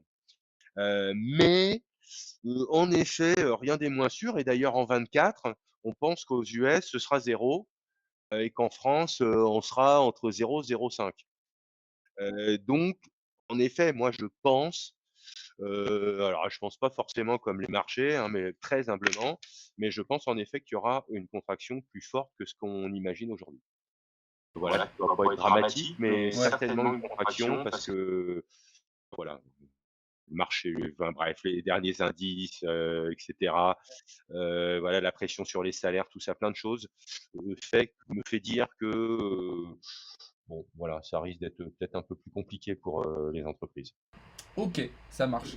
Ça marche très très clair. Bah, merci beaucoup encore. À noter que effectivement, Abès, comme tu le précises dans le chat sur Twitch, effectivement, l'Allemagne aussi est rentrée en récession aujourd'hui. Du coup, ça m'amène à une question que je voulais te poser. L'Allemagne, on le sait, c'est la plus grosse économie d'Europe. C'est un petit peu le moteur de l'Europe. Est-ce que ça peut entraîner du coup d'autres leaders européens, comme la France par exemple, dans une situation plus compliquée du fait que voilà, le leader du continent se retrouve aujourd'hui dans une situation assez compliquée? Mmh. Alors, ça, c'est encore une bonne question.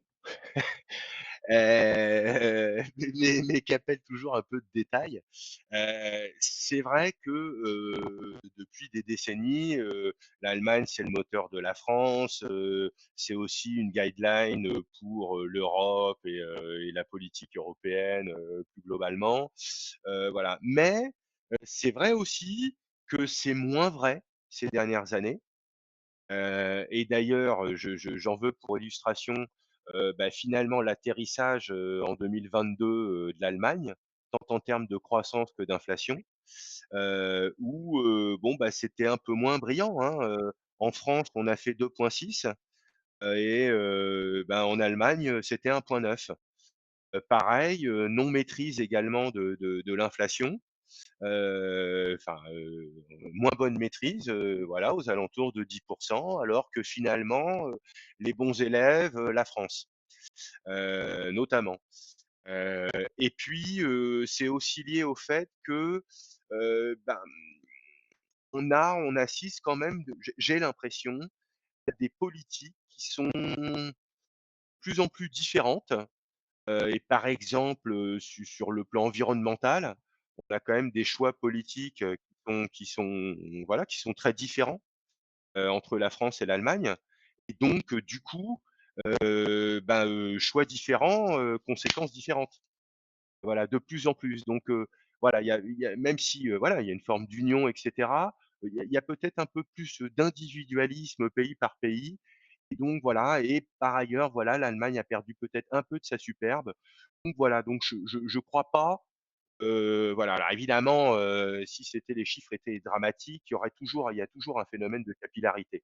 Même outre-Atlantique, la capillarité d'ailleurs, c'est assez impressionnant. On voit qu'il y a beau avoir beaucoup d'eau, ça va vite. Mais mais voilà, mais globalement, bon voilà, pour moi, ce serait pas j'y vois pas un drame je vois pas de drame à venir.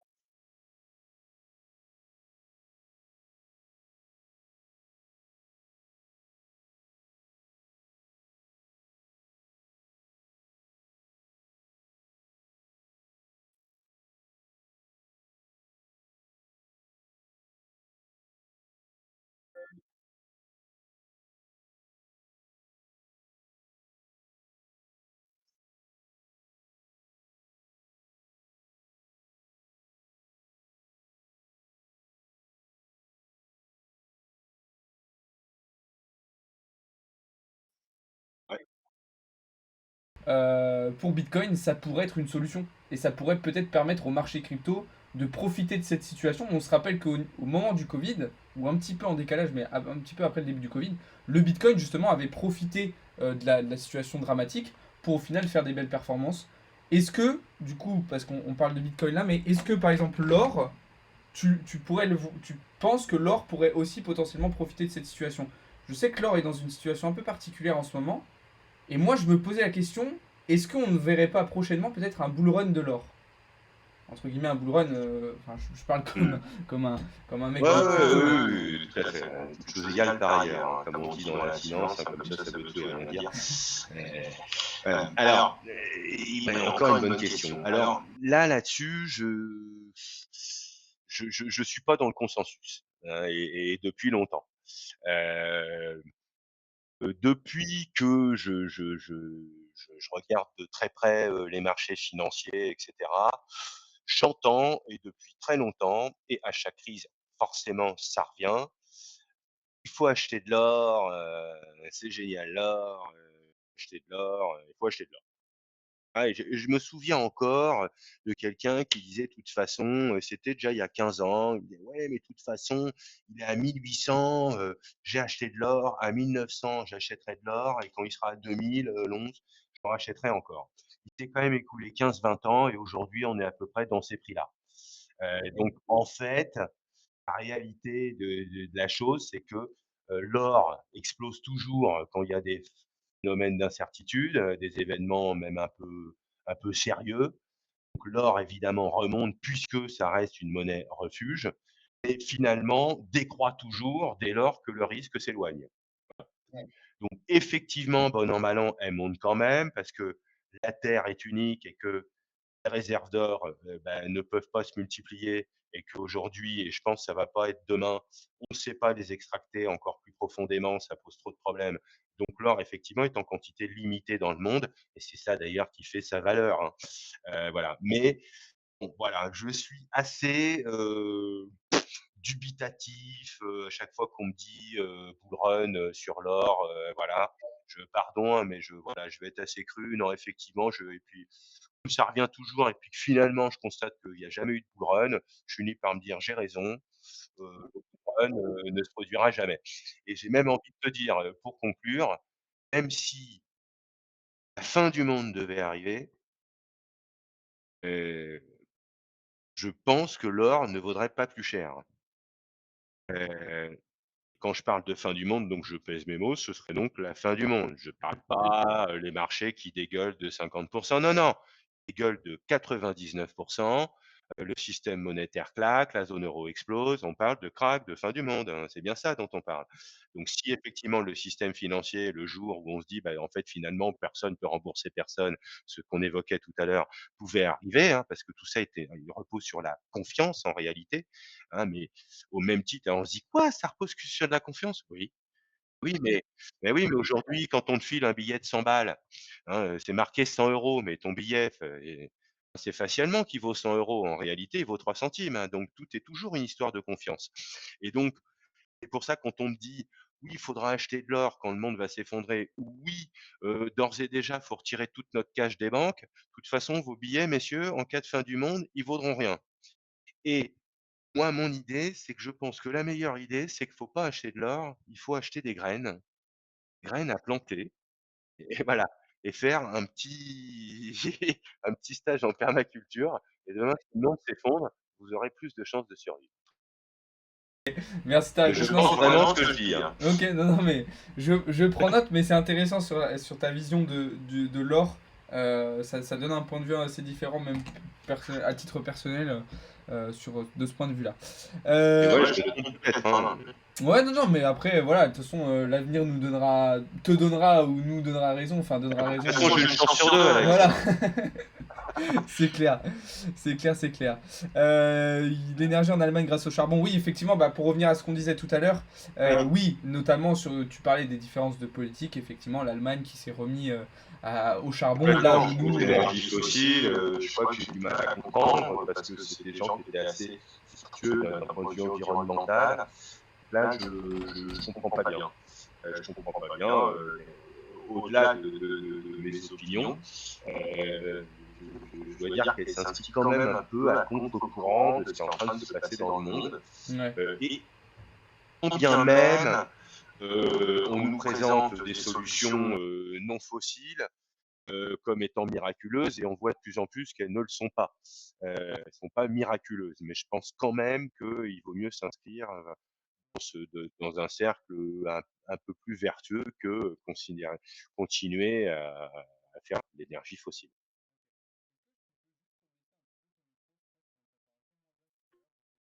Pardon. Mieux? Mieux? Parfait.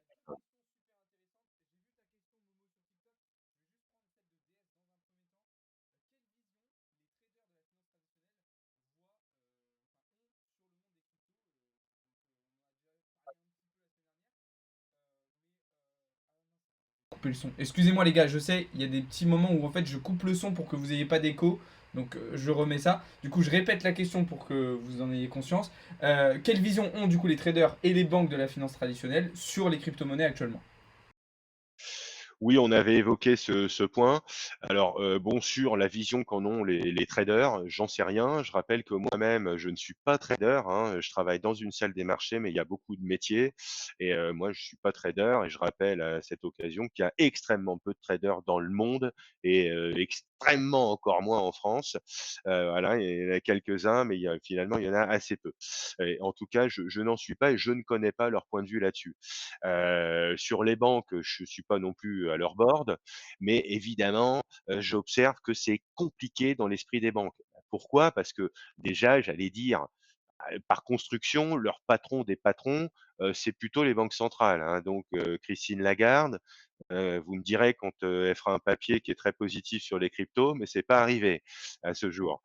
Donc, ils ont tendance, voilà, à écouter la doxa, si je puis m'exprimer ainsi, et voilà. Et puis, bon, comme toute activité nouvelle, hein, j'évoquais l'apparition d'internet. Quand internet est apparu, globalement aux 20 heures, c'était, globalement l'apparition d'un réseau qui allait être dédié à la mafia, aux bandits, et cetera. Donc on voit ce que c'est devenu. Exactement les mêmes Heu, arguments qu'aujourd'hui au final sur les Absolument les cryptos. mêmes arguments. Voilà, donc les banques aujourd'hui sont, alors évidemment à certaines différences près, mais je pense que, bah, c'est ce qu'on disait en substance. Il faudra une progression sans doute dans les mentalités des banques centrales, mais aussi quelque part, le coût viendra des particuliers, des entreprises, enfin du monde qui se voudront de plus en plus volontaristes pour souscrire ce genre d'actifs. Et là, c'est clair que, bah, hein, si les banques commencent à voir qu'elles commencent à perdre un peu trop d'argent en refusant de faire des deals sur, de la crypto ou, des sous-jacents crypto ou voilà et cetera par extension, bah, elles vont finir effectivement par, devenir moins exigeantes pour ne pas se priver d'un business qui quand même peut être important. Le marché des cryptos, c'est plusieurs, milliards, d'actifs, hein, plusieurs, c'est je sais plus combien parce que ça a varié considérablement, mais il y a pas encore, quand les marchés étaient au plus haut, on était sur près de 5 000 milliards. Donc c'est du Exactement. sérieux. Exactement, exactement. Ok, top. Alors, une deuxième question que Momo a posée sur TikTok, c'est pareil, tu en avais déjà parlé un petit peu la semaine dernière, je suis désolé de te reposer cette question. Non, Est-ce non, prie. que tu peux nous expliquer un petit peu ton parcours scolaire? Euh, Moi, je le sais déjà, mais du coup, vous allez voir que c'est pas forcément le parcours scolaire qu'on peut voir dans les films auquel on pourrait penser. Mais du coup, par quoi t'es passé un petit peu pour arriver à travailler aujourd'hui en salle de marché? Alors effectivement, mais moi, c'est un parcours un petit peu atypique, et encore une fois, bon, je connais pas forcément, la guideline, de toutes les banques, aujourd'hui. Elles peuvent être un peu différentes. Bon, moi, effectivement, j'ai fait plutôt du droit au départ. Voilà, j'ai fait quand même un bac éco, hein, ce qu'on appelait un bac éco à l'époque. Voilà, parce qu'effectivement, j'aimais ça. J'étais pas très matheux en réalité, hein, d'ailleurs, il m'avait proposé maths, mais franchement, je savais au fond de moi que j'étais pas très bon et que j'avais fait plus ou moins semblant jusqu'alors. Voilà, donc il y avait trop de X, Y, je sentais bien que je m'y perdais un peu. Voilà, donc j'ai opté plutôt donc sur de l'éco, heu et heu voilà, et un peu du commerce parce que je sentais quand même que j'avais un peu, peu la bosse, là-dessus. Et voilà, donc j'ai fait du droit, une licence de droit, public, vous voyez, puis, une maîtrise, de droit privé, option, banque finance. Et après, voilà, j'ai intégré la banque en étant chargé d'affaires. Ça n'est que bien des années plus tard, que j'ai intégré, la salle des marchés. Donc j'ai fait plusieurs expériences dans la banque, mais effectivement, j'ai eu la chance à l'époque d'être, recruté d'office à un poste quand même qui est correct. Aujourd'hui, même avec des CV beaucoup plus étoffés que le mien, on vous donne pas cette chance. Donc j'ai été directement ce qu'on appelle chargé d'affaires, donc sur le marché des entreprises. Et donc d'office, j'étais aux commandes, c'était sympa. Et puis, voilà, on m'a prodigué beaucoup de formations et cetera. Et puis comme j'étais passionné, j'ai appris assez vite finalement, sur le tas. Je bossais beaucoup chez moi, heu, voilà. Et donc aujourd'hui, pour être, terminé, juste en salle des marchés, voilà, idéalement, effectivement, on recrute, des bac+5. Voilà, donc soit des gens qui commencent dans la banque, mais qui font leurs preuves, qui montrent et démontrent leur appétence sur les marchés financiers et leur capacité à faire des deals. Hem Et voilà, et idéalement effectivement, des quand même des CV un peu cossus, des masters, des HEC et cetera. Avoir quand même un certain goût pour les maths, l'économie évidemment, voilà, mais les maths aussi. Et voilà, et puis, idéalement même avoir fait des stages, parler plusieurs langues. Ok, bon bah voilà, comme ça si jamais il y a des traders en herbe parmi nous sur le live, bah, vous savez un petit peu quel parcours pourrait vous permettre d'accéder à ce genre de poste. Alors il y a une question de Marc Valentin, d'ailleurs salut Marc Valentin, c'est un membre de l'équipe aussi Philippe que je te Il présenterai. marche. J'espère que tu vas bien Marc. Alors il te demande si le quantitative easing et l'incompétence des dirigeants ne seraient pas aujourd'hui en partie à l'origine de la dette.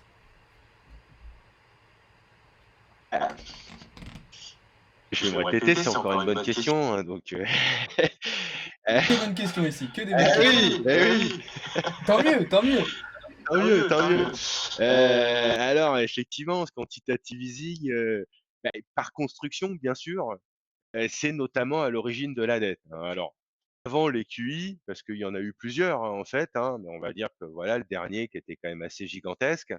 Donc, on va rappeler en substance, voilà, un petit peu ce que c'est. Donc en fait, c'est des injections de liquidités, hein, en fait. Donc ce sont les banques centrales qui créent de la monnaie, hein, il y a pas d'autre mot, pour, en fait, injecter des liquidités, dans leurs zones respectives, pour éviter, des crises de liquidité, éviter que, voilà, le marché s'assèche, faire en sorte que les acteurs bancaires, notamment, puissent se refinancer, voilà, évite que le marché des entreprises aille au tapis, et cetera. Et donc, voilà, c'est ce qu'on appelle, des politiques, dites non conventionnelles d'ailleurs, hein. Il y a des politiques dites conventionnelles des banques centrales, qui visent notamment à toucher les taux dépôt, taux directeurs. Et ensuite, il y a les politiques non conventionnelles, hein, je crois, je fais peut-être des bêtises, mais il me semble, voilà, qui consistent effectivement à aller donc, injecter ou au contraire ravaler des liquidités sur les marchés. Voilà. Et donc évidemment, bon, bah, ce QI, bah, il a été, mis en œuvre, j'allais dire pour sauver le monde, hein. Faut s'en souvenir, hein. Heu, c'est un petit peu à l'image du post-Covid où on dit aujourd'hui, «Ah bah ouais, mais hein, le Front national le premier ou et cetera, Rassemblement national pardon, qui va dire: «Ah bah oui, mais bon, bah voilà, maintenant bravo, l'État est surendetté». Oui d'accord, mais à l'époque, tout le monde était bien content, que l'État fasse des chèques à tout le monde parce que sinon tout le monde avait déposé son bilan au regard de la politique sanitaire, qu'on avait adoptée. Donc oui, bien sûr, ils en sont très clairement responsables. Oui, bien sûr, bah, c'est ça qui nous mène à ces situations de plus en plus extrêmes aujourd'hui. Mais et oui, malheureusement, c'est peut-être ça qui a permis de nous sauver jusqu'alors. Mais c'est ce qu'on dit, hein, depuis le début, c'est toujours un peu la politique de la fuite en avant, hein. Donc effectivement, on est dans une situation de plus en plus compliquée. Et c'est de plus en plus difficile de rembourser un truc qui est de plus en plus gros. Donc, pourtant il va bien falloir, hein. Il va Oui, de bien toute façon, il n'y a falloir. pas de solution parfaite de toute façon. Moi, c'est ce qui me dérange justement avec ces discours et ces solutions un petit peu simplistes qu'on entend parfois. Oui, c'est à cause de ça qu'il y a ça. C'est ah non, non, enfin, de toute façon, Ah quoi qu'on oui, fasse, il y aura toujours des conséquences négatives pour certaines personnes. Ça ira jamais pour tout le monde. Donc, bah, il y a des choses qui sont un petit peu inévitables de toute façon, je pense. faut toujours se rappeler, mais c'est comme en bourse, hein. Quand il commence à pleuvoir, ceux qui vendent des glaces, il est en galère, mais ceux qui vendent des parapluies, ils commencent à se faire de la thune. C'est ça. Donc le bonheur des uns fait toujours un peu le malheur des autres, hein. Exact. Et en bourse, quand il y a un acheteur, il y a un vendeur, hein, donc il y en a un qui se trompe. Exactement, exactement. Du coup, voilà pour la petite réponse, Marc Valentin. J'espère que ça t'a plu. Alors, le plafonnement de la dette, on en a parlé beaucoup. Titre trading, on va pas revenir dessus. Surtout que là, on arrive dans la dernière partie du live. Donc, je t'invite à venir voir la rediffusion pour écouter un petit peu ce qu'on a dit Pareil. à ce sujet-là. Mais voilà.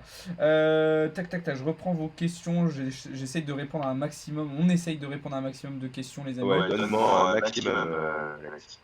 Ça roule. Tac, tac, tac. Alors, on a beaucoup. Donc, ça, on a répondu exactement si personne ne peut Et acheter j'essaye de faire du très court, pour le coup, si on veut en prendre un certain nombre. Ouais, non, mais t'inquiète, j'essaye de aussi sélectionner les plus pertinentes. Est-ce qu'on peut en avoir un avis sur la baisse aujourd'hui du marché action? Bah, c'est un petit peu ce qu'on disait tout à l'heure. En fait, c'est l'incertitude en partie qui est créée par la question du plafond de la dette qui fait qu'on a des marchés qui sont plutôt baissiers. Même si, comme l'a dit Philippe, il n'y a pas que ça qui rentre en jeu. Encore une fois, n'allons pas dans des Tout à fait. conclusions simplistes. Il y a plein d'autres éléments qui rentrent en compte, mais ça en fait évidemment partie. Tout Comme à le fait. dirait Théo, Je il rappelle faut... effectivement, juste en substance, Ouais. effectivement, des chiffres en Asie qui sont pas forcément excellents. Voilà, en Europe aussi, une inflation qui peut un peu rebondir. Bon, voilà, donc effectivement, il y a le plafond de la dette. Je le disais, on déteste l'incertitude, donc ça vient très clairement peser. Mais pour moi, il y a pas que ça. Et en plus, on manque un peu de catalyseur pour monter. De toute façon, comme on disait, voilà, c'est un ensemble de choses aussi qui crée cette situation. Voilà, et puis voilà. On a aussi eu euh, la semaine dernière et un petit peu cette semaine des catalyseurs, enfin des statistiques macroéconomiques qui étaient un petit peu inflationnistes. Et du coup, on a vu les probabilités de hausse de taux d'intérêt directeur qui sont remontées un petit peu plus, alors qu'il y a encore quelques jours, on était plutôt sur une stabilisation des taux. Et vous le savez, hein, c'est le graphique que je vous montre tout le temps. Quand on a des taux US qui montent, on a généralement un dollar qui monte aussi. Et c'est ce qu'on voit aujourd'hui, c'est ce qu'on a vu de toute façon depuis plusieurs jours sur le cours du DXY, donc l'indice devise dollar qui est quand même bien monté et du coup qui a entraîné un repli des indices, hein. Sur le Dow Jones on l'a vu sur Nasdaq, S&P 500 on l'a vu cette semaine qui a encore échoué sur une résistance assez importante au niveau des 4160 points. Donc voilà. Tout à fait, tout à fait. Donc la résolution de cette dette quand même, certainement faire bondir les marchés, hein, c'est évident. Mais voilà, c'est ce que j'ai dit, se doute pas dans des folles proportions, parce que, voilà, pour les éléments qu'on a exposés. Que d'ailleurs, c'est un chiffre que je voulais te montrer, enfin te dire tout à l'heure. Je voyais ce matin, je crois, c'est JP Morgan qui estime la probabilité de défaut de paiement à 25% quand même.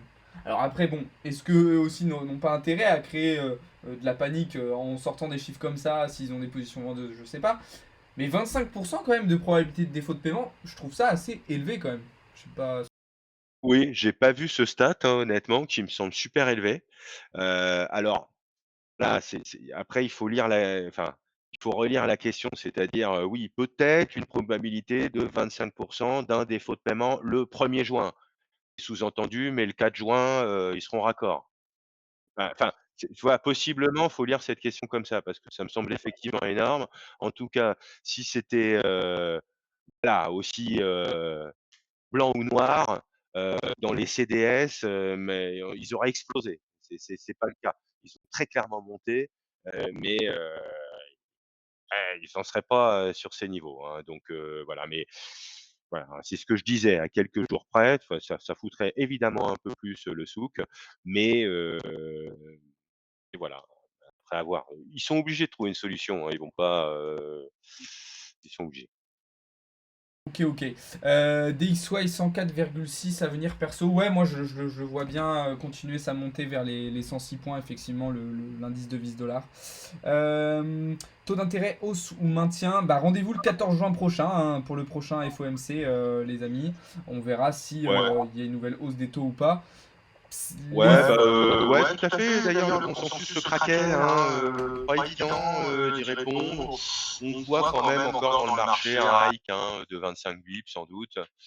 Et niveau BCE, au moins 25, enfin, et peut-être 2 fois 25, c'est possible sur l'exercice là. Ouais, c'est vrai que comme je disais tout à l'heure, contrairement au dernier FOMC, on a quand même une décision qui est un petit peu plus partagée. Pour le moment, on est sur du Ouais. 60-40, donc 60% de probabilité d'un maintien à 5,25, à peine 40% d'une nouvelle hausse de 25 points. Là où d'habitude on est plutôt sur du 80-20, mais du coup à l'inverse avec 80% de probabilité d'une nouvelle hausse. Donc après, à voir comment ça va se dérouler là dans les 2 prochaines semaines. Hein. On sait que la Fed fait vraiment au cas par cas et prend ses décisions en fonction des news vraiment actuelles, des résultats actuels. Mais c'est vrai que c'est assez partagé.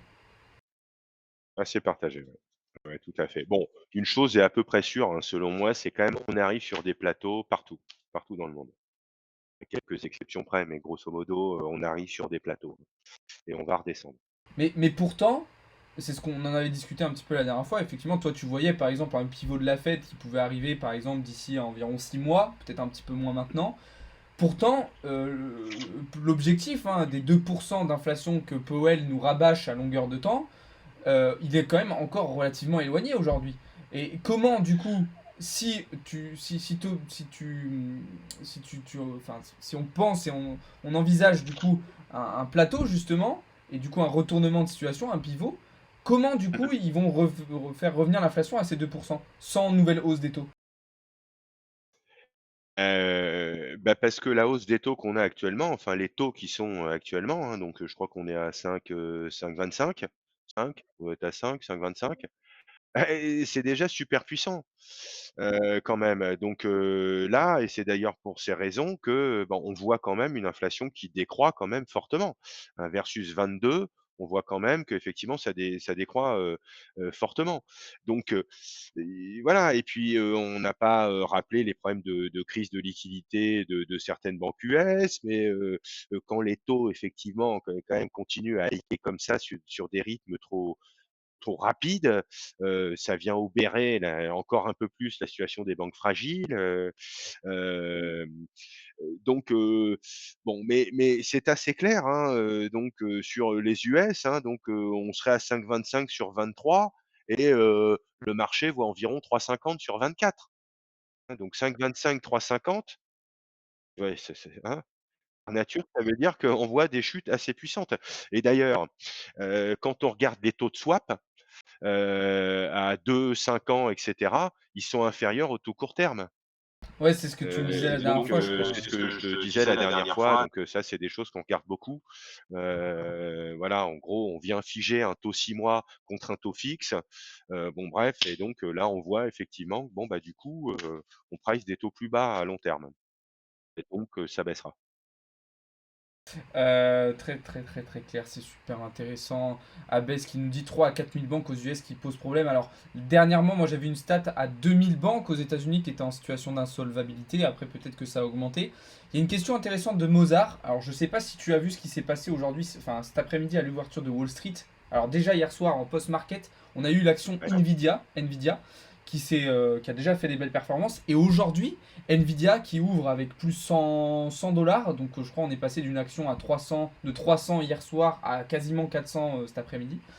Et D'accord, je note ça. comme disait Mozart du coup dans le chat, ils ont pris 200 milliards de capitalisation, de market cap, en 45 minutes. C'est énorme. Je sais pas si tu l'as vu passer. Non, Euh, je reconnais que je l'ai pas vu passer, je reconnais, j'avais la tête sur plein d'autres choses, donc j'ai pas vu. Donc on était sur le Dow Jones, c'est ça, non? non, sur l'action Comme Nvidia. Ah, sur Nvidia, d'accord. Ouais. Non, je l'ai pas vu, bah, ça doit certainement être enfin, une annonce majeure, je la connais pas Bah et alors forcément, les solutions, enfin pas les solutions, mais les causes de tout ça, ça serait peut-être le développement de l'IA aujourd'hui qui est très important, et du coup des demandes de puces qui seraient en train d'exploser, et du coup ce qui créerait... Alors la question c'est, est-ce que c'est pas une bulle? Est-ce que c'est réellement ces demandes qui explosent et du coup qui font que l'entreprise prend de la valeur, enfin l'action de l'entreprise prend de la valeur, mais moi j'ai peur que ça soit un petit peu une bulle qui puisse éclater en fait assez rapidement. Enfin, c'est quand même énorme. 200 milliards de market cap en 45 minutes, une action en un jour hein, en ouverture qui prend 100 dollars, c'est beaucoup trop. C'est affolant. C'est affolant, c'est pas sérieux. Mais, mais, oui, ça me paraît quand même complètement incroyable, mais c'est pas la première fois que je vois ça, et je pense par exemple à Tesla. Tesla, qui a monté, qui avait déjà une market cap qui était complètement dingue et qui a continué à monter, qui a divisé son cours, qu'elle a pratiquement recomposé. Enfin, c'est juste incroyable, et qui, je crois, alors je les suis plus, je suis beaucoup moins sur les marchés actions depuis un certain temps, donc je les suis d'assez loin, mais je crois que là, depuis, ça dégorge un petit peu, et voilà. Et évidemment qu'il faut quand même se poser des questions, et je crois que les gens s'en posent pas assez. C'est-à-dire, il faut qu'ils comprennent, quoi, que quand ils achètent un titre, non, parce que tu sais, il y en a souvent, c'est affreux, mais et il y en a trop, mais ils voient un titre à 100 €, l'autre qui est à 200, et bah, c'est tout, hein. Ils ont juste conclu, ils disent: «Ah bah, 100 €, bah, l'autre 200, bah, je vais acheter celui qui est à 100 parce que, du coup, c'est moins cher. La société, elle est moins chère». Ben non, non, nul. Enfin voilà, aucun rapport, par rapport à la market cap de la boîte, combien il y a de titres, enfin bon, et cetera. Et donc, mais souvent les gens ne se posent pas la question réelle de dire: «Attends, donc si j'achète ça à ce montant, ça veut dire en effet que la capitalisation boursière, elle est de tant». Voilà, donc si elle est de tant, ça veut dire que si demain un mec a envie de racheter cette boîte, ça lui coûte tant, hein. Donc combien il faut qu'il fasse la boîte, combien il faut qu'elle fasse de résultats, pour rembourser finalement ce que ça m'a coûté? Non mais voilà, allons jusqu'au bout de la réflexion, et là, quand on va au bout de la réflexion, on n'achète pas le titre. Voilà, on est sérieux. Donc voilà, malheureusement, je connais pas Nvidia, donc je donnerai vraiment aucun conseil là-dessus, mais évidemment, quand on a des progressions comme ça, à 2 chiffres, faut quand même se poser les bonnes questions. Ça, c'est quelque chose, les amis, qu'on vous répète. Vous voyez, c'est une indication qu'on vous donne très souvent sur le marché crypto. Ne prenez pas la décision d'acheter un actif, que ce soit une crypto, hein, une action ou quoi que ce soit, parce que son prix est faible. Ça veut rien dire. Encore une fois, des fois, on parle de certaines cryptos qui ont des prix actuellement extrêmement bas. Mais si à côté de ça, vous avez une market cap et une supply totalement incohérente vis-à-vis de ce prix, ça ne veut pas dire que vous allez devenir riche grâce à ça. Donc, encore une fois, ne vous fiez pas uniquement aux indicateurs de prix. Prenez la globalité des informations que vous avez à votre disposition pour prendre la décision d'acheter ou pas derrière. D'accord? C'est vraiment très très important. Alors, je reprends un petit peu d'autres questions parce que je pense qu'il y en a encore d'autres. Tac, tac, tac, tac, tac. 1er juin sera-t-il l'occasion d'être les soldes et d'acheter si pas d'accord? Bah, tout va dépendre de ce qui va se passer. On a répondu à la question tout à l'heure, hein, Guardians. Tout va dépendre de ce qui va se passer. Ce serait pas inintéressant, pourquoi pas, aller prendre une petite pause, même peut-être, aujourd'hui, voilà, en disant: «Bah tiens, mais franchement, faut pas aller y mettre, ses tripes, parce que voilà, c'est vraiment histoire d'eux, mais voilà, je suis pas extrêmement confiant, et je vous dis, je pense que le risque en tout cas, si les choses se faisaient mal, le risque que les marchés chutent très fortement, est beaucoup plus important qu'en cas de bonne nouvelle, les marchés n'exploseraient pas non plus à la hausse. Je ne crois pas. Ouais, donc en fait, ouais, c'est ça. C'est pour ça que. Mais c'est comme quand je vous dis pendant les annonces, les grosses annonces macroéconomiques, je vous dis évitez de prendre des positions. Là, c'est pareil. C'est que oui, effectivement, si ça se passe mal, ça va être la cata. Ça, ok. Mais si, entre guillemets, tout rentre dans l'ordre, il va pas se passer grand chose, grand chose. Donc ne foncez pas bêtement dans les marchés à ce moment-là. Parce que ça se trouve, vous allez vous attendre à quelque chose qui n'arrivera pas. Donc soyez encore une fois très très prudent avec ça et réfléchissez bien aux actions que vous faites, aux Tout à décisions que vous fait, hein. prenez. Tout n'est jamais aussi, blanc ou noir sur les marchés, sinon ça se saurait. Les tonnes de gens que je vois avec des super martingales, ça se saurait aussi, donc ceux-là, il faut les fuir, hein. Ceux qui vous disent: «C'est facile», ne les écoutez pas. Exactement. De toute façon, tout ce qui est facile, rapide, où que ce soit dans la vie, c'est généralement quelque chose qui vaut mieux pas écouter et dont il faut se détourner la plupart du temps. Tac, tac, tac. Alors, il y avait une question tout à l'heure intéressante, j'y reviens rapidement, qui concernait le fait de devoir faire des études en finance, enfin des études de plus de 2 ans, je crois, c'était la question, pour travailler dans la finance. Tout dépend en fait déjà du pays dans lequel tu vas te situer. C'était quoi la question exactement? Est-il nécessaire d'avoir un gros diplôme? Voilà, un gros diplôme pour travailler dans le monde de la finance. Non, parce qu'en soi, tu peux faire balayeur en bas de Crédit Agricole et tu travailleras presque dans le monde de la finance. Mais tout à fait. Non, mais tout à fait, c'est vrai qu'il y a plein de postes, hein, donc dans le monde de la finance, c'est un bien grand mot, voilà. Il y a des chargés de clientèle, hein, donc voilà, des gens pour, bah, voilà, pour s'occuper des particuliers, ouvrir des pelles, et cetera, voilà. Là, il faut pas nécessairement faire des grosses études. Je pense qu'à partir de bac+2, ça ils regardent, hein, il y a, enfin, énormément de postes aussi en back office, voilà, des postes peut-être entre guillemets «un peu moins nobles», où il faut peut-être des qualifications un peu moindres et puis à la limite, vous pouvez encore prouver, je pense, en démontrant au sein de cette entreprise que, ben, vous êtes plus malin que les autres, vous pouvez quand même, je pense, monter. Voilà, en tout cas, nous, on a aussi des profils, de gens qui ont commencé, avec peu de diplômes, et qui sont aujourd'hui, en salle des marchés, par exemple. Voilà. Maintenant, c'est voilà, je le disais, c'est quand même de moins en moins une évidence, donc soit vous rentrez par la petite porte et il faudra quand même du talent et du temps pour arriver à vos fins, soit en effet, mieux vaut quand même se doter, d'un bac+5, voilà, idéalement une belle école, et idéalement, en plus, avoir fait des stages, donc faut accepter aussi de souffrir pour 0 € ou pas beaucoup, mais avoir un CV qui vous permette d'être remarqué par, bons acteurs. Ok, ok, merci beaucoup de ta réponse. Je vais prendre quelques petites dernières questions, les amis, puisque après, nous, faut qu'on se garde un petit peu de temps. Vous savez que ce soir, je dois faire avec vous le tirage au sort du concours Mintera, donc je garderai un petit peu de temps aussi pour qu'on puisse faire ça. Je vais prendre en quelques dernières petites questions, et après, on s'arrêtera là pour ce soir. Ne vous inquiétez pas, Philippe reviendra, on fera d'autres lives, on fera d'autres vidéos, on pourra parler de plein d'autres sujets super intéressants, comme ça a été la dernière fois et comme ça a été ce soir. Chris qui nous dit il va y avoir des annonces US dimanche, ça va nettoyer des comptes. Alors dimanche, j'ai pas vu de. Je sais pas si t'en as entendu parler toi Philippe, mais j'ai pas entendu qu'il y avait quelque chose de particulier dimanche. Je sais que dimanche Mmh, dernier il y a Biden qui s'est non, je exprimé, mais. reconnais, c'est rare qu'il y ait des grosses données essentielles le dimanche, hein, Ouais. entre nous.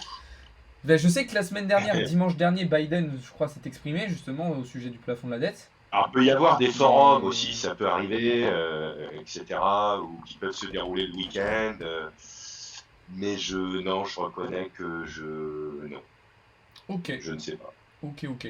Alors, il y a une question de Mozart. D'ailleurs, de nos jours, c'est plus du on achète en prévision de qu'il y a quelques années où c'était on achète pour sa vraie valeur intrinsèque. Est-ce que tu es d'accord avec cet adage? Ouais, tout à fait. Alors, de toute façon, pour revenir entre guillemets vraiment je vais essayer de faire court, mais aux fondamentaux, quand on va sur des marchés, il y a 2 approches, et je sais pas si tu connais un peu ça. Il y a les approches, enfin, qu'on t'apprend à l'école, il y a l'approche value et l'approche growth. En substance, en gros, soit tu achètes une boîte pour ses fondamentaux économiques, en disant ses bilans, qu'on l'air régulier, sa régularité, et cetera, où tu te dis: «OK, je vais capter du dividende et puis je suis sur une boîte solide, donc là, je suis growth». Toi, tu vas sélectionner et faire du stock picking, en value, en te disant: «Non, au contraire, je vais prendre des boîtes qui vont pas très bien ou qui allaient pas bien, qui sont en recovery, et cetera». Voilà, où je vais jouer la value, quoi. Une boîte qui va se retourner. Voilà. Donc voilà, ça c'est les 2 grandes méthodes. Bon, je réponds sans doute pas très bien à la question. Et Ça permet de montrer qu'en fait, c'est pas forcément dans le temps en fait, que les façons de voir les choses changent. Il y a toujours et il y aura toujours différentes approches. Mais ça, c'est tout simplement des degrés de risque qui vont être différents. Vous allez avoir des investisseurs qui vont jouer, comme tu disais, plutôt de la sécurité, aller investir dans des gros fondamentaux avec d'une recherche de dividendes. Et d'autres investisseurs qui vont chercher plutôt des gros coups, peut-être en one shot, où ils vont se positionner sur des actifs. Alors là, je dis actifs, mais ça va être des entreprises à risque ou qui sont dans des situations périlleuses pour aller chercher des gros bénéfices. Mais ça, je pense, de toute façon, de tout temps, enfin, il y a toujours eu ça, et il y aura toujours ça, parce qu'il y a toujours différents profils d'investisseurs dans tous les cas. Donc, bien sûr, donc voilà. Ok, ok. Alors, une dernière question. Est-ce qu'un terminal Bloomberg peut vraiment améliorer les performances en trading? Question de Gauthier. Je sais pas d'ailleurs, est-ce que toi, t'en as déjà utilisé des terminaux Bloomberg? Et si oui, qu'est-ce que t'en penses? Alors, bon, déjà, mon chat vous salue. Hein, bonjour. Alors, alors, un terminal Bloomberg, je sais pas si je pense comprendre la question. Je sais pas si c'est effectivement en fait tout comment un abonnement en fait à la plateforme Bloom pour avoir toutes les données de marché, etc. Il est certain que en salle des marchés, on en est équipé. Donc ça peut être Bloom ou les concurrents. D'ailleurs, moi j'ai les deux. Donc voilà, on a plusieurs marques, hein, si je puis dire.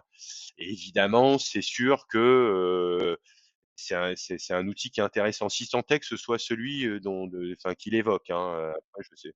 Voilà, donc évidemment parce qu'on a des données live, parce que donc du coup, on a quand même un petit coup d'avance par rapport évidemment au lambda. Et même par rapport à celui qui est un petit peu averti. Et voilà, les infos tombent live, on a plein de graphiques, on voit des tendances, on peut en plus se mettre des algorithmes, enfin type alerte quoi. Là, voilà, s'il se passe ci, ça d'un coup, je veux que le truc il aille en avant, enfin bon, etc. Donc évidemment, c'est bon. Après, tout ça, faut savoir le lire. Ouais, c'est ce que j'allais Euh, dire. En fait, si t'as tout ça mais que t'y comprends rien, oui, ça sert à rien. ah oui, des fois d'ailleurs, on a tellement d'infos que en fait, on sait plus même, hein. Donc voilà, moi j'ai énormément, puis de toute façon, on n'a jamais que 2 yeux. Donc voilà, moi en salle des marchés, j'ai 4 écrans, bientôt 6, mais j'aurai jamais que 2 yeux. Donc au bout d'un moment, je peux pas tout lire. Voilà. Mais évidemment, c'est quelque chose qui contribue, plus ou moins activement.